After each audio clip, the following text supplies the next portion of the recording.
Please welcome Aishling Dignam, Mahhad Nair, and Katie Stevens to present outcomes from this year's EMER-GEN program.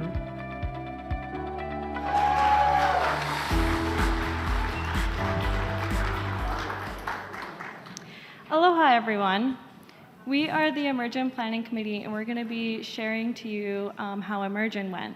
And for those of you who do not know, EMER-GEN is a conference that happens at the beginning of this week on Monday and Tuesday for young professionals who are passionate about space. Oh, there's a clicker. To introduce the committee, we have Dr. Aishling Dignam. She's a postdoctoral research fellow at NOIRLab. We have Mahhad Nair. He is a graduate research assistant at Purdue University, and I'm Katie Stevens. I'm an application engineer at the Maui High Performance Computing Center. So we have people who've traveled from all over the world to come into this little island in the middle of the Pacific Ocean. So we always like to have a sense of place or a cultural speaker at EMER-GEN. So this year we were able to welcome Dr. Brittany Kamai from Oahu. She is an astrophysicist and she is Native Hawaiian. She is the founder of the Mana Moana Institute. She also is an educator at the University of Hawaii, West Oahu. Her title of her presentation was Voyaging into Our Future with the Wisdom of Our Ancestors, and this began by us participating with her in an oli or chant. The title of that was Aue Ua Hiti'e, and that is to welcome back canoes after their voyage into Maui and how stoked or excited we are that they made it back from their voyage.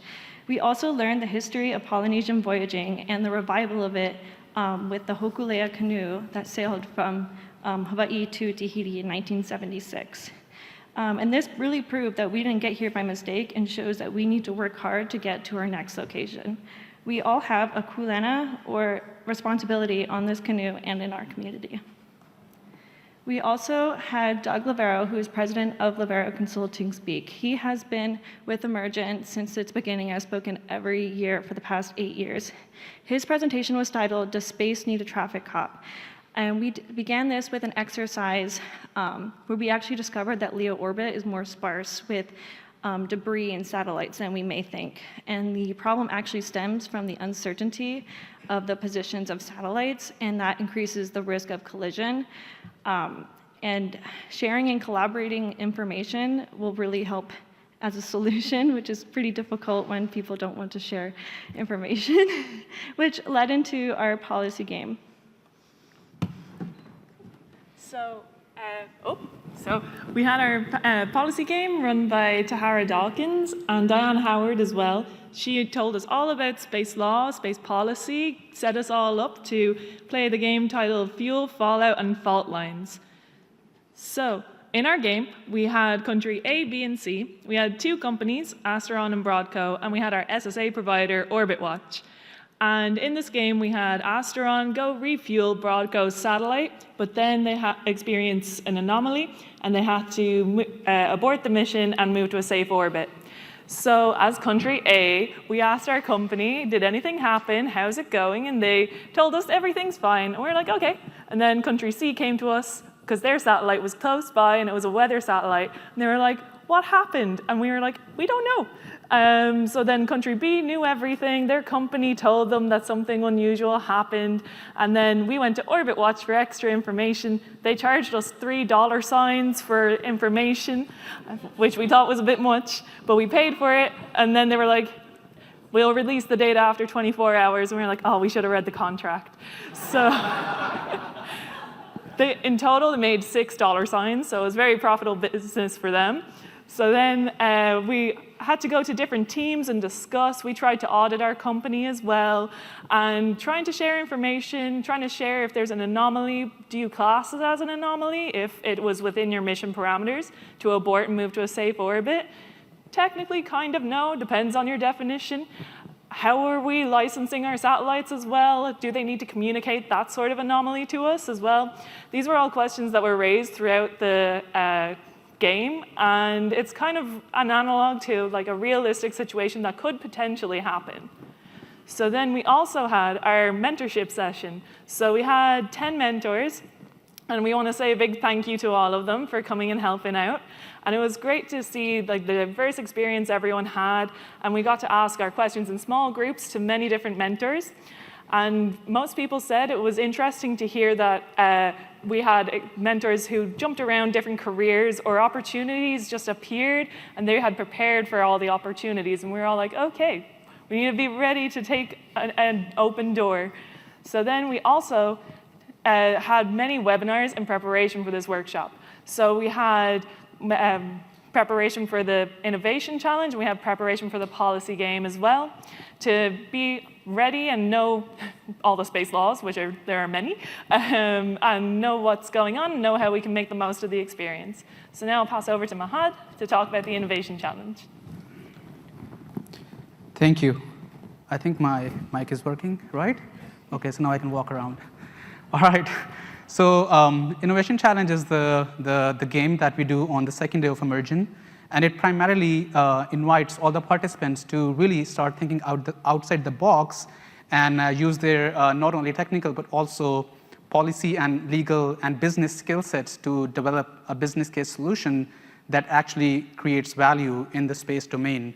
So to set that up, we had Dr. Darren McKnight from Leo Labs, who was phenomenal in his webinar.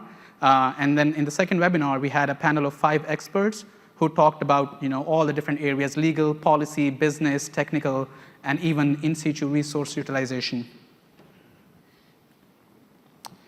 So we came up, and mahalo to Tom Kabanchik from Trusted Space. I don't know if he's here. And also a lot of thanks to Sandy and Annette. We had a lot of meetings to really come up with this innovation challenge statement, because this was what the brain of the whole activity was going to be.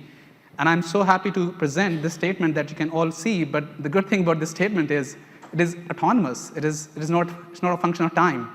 You can do this innovation challenge 100 years from now, and we will have things in orbit as debris, or you can call them as Troyer, and create an innovation challenge for the participants in 21, 25, and ask them, like, what do we gotta do? So that was precisely what the job of all the participants was for this innovation challenge, to see the current existing orbital environment and not view things as debris or trash, but view them as Troyer and see how that Troyer can be leveraged in the form of a business case. So here you can see some pictures from all our wonderful participants, and also mahalo to our 3 judges in the center picture who were awesome in judging, and we were so good that they actually had a disagreement on who's going to be the winner. So for the first time, we had 2 winners. But before I go to the winners, I'm going to give you a brief snapshot of all the different presentations or solutions that we had. Without going into too much detail, we had a few areas that we explored. So those included space domain awareness, space traffic management, on-orbit servicing, in-space resource utilization, business and communications, and all of that. So we had 2 winners that I'll talk about in the next slide, but one of the honorable mentions was Astro Trinkets, which was going to take debris from orbit and create art pieces for the billionaires to buy. So if they're willing to buy like a banana duct taped to a wall for $660 million, I'm sure they can pay $1 billion or $2 billion for something that is regenerated in space in the form of art. So our 2 honorable winners are Chrome Dump. Sorry, it's not dump, it's depot.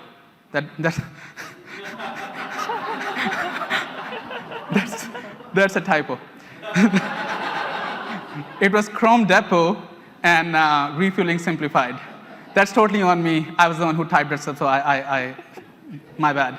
So Chrome Depot was the solution in low Earth orbit, where basically you have a gas station that is orbiting the Earth, and it's going to, instead of supplying the gas, it's going to collect the debris and reprocess it for any of the services, maybe fuel, maybe for providing materials, or any of the other services that they can do. The second winner was Refueling Simplified, which was in the geo orbit, a super geo orbit that travels at a slower speed with a period of 94 days and goes back and forth to geo orbit for refueling all the geo birds that they need to. And if they increase the number of satellites that they currently have, then even the business case becomes more efficient. So here are the pictures of our winners on the slide. And with that, we concluded the innovation challenge, which I hope was a lot of fun, not only for the participants, but for the judges as well, and for all of you to listen to. And after that, we had the networking and fun fact bingo. We had all the fun facts from 40 of the participants, and everyone was given a page to basically do the bingo and find who belongs to which one fun fact. And a big round of applause or shout out to Eric, who was able to do it before anyone else did, and he won that networking and fun fact bingo challenge. But overall, this was a great experience, and I'm on behalf of the team, we are very grateful to people from MEDB, especially to Sandy and Annette for mentoring us and helping us in doing this leadership thing and preparing this challenge. So thank you so much. And that's probably the end. And I don't know if there are any questions, but that's the end of the presentation.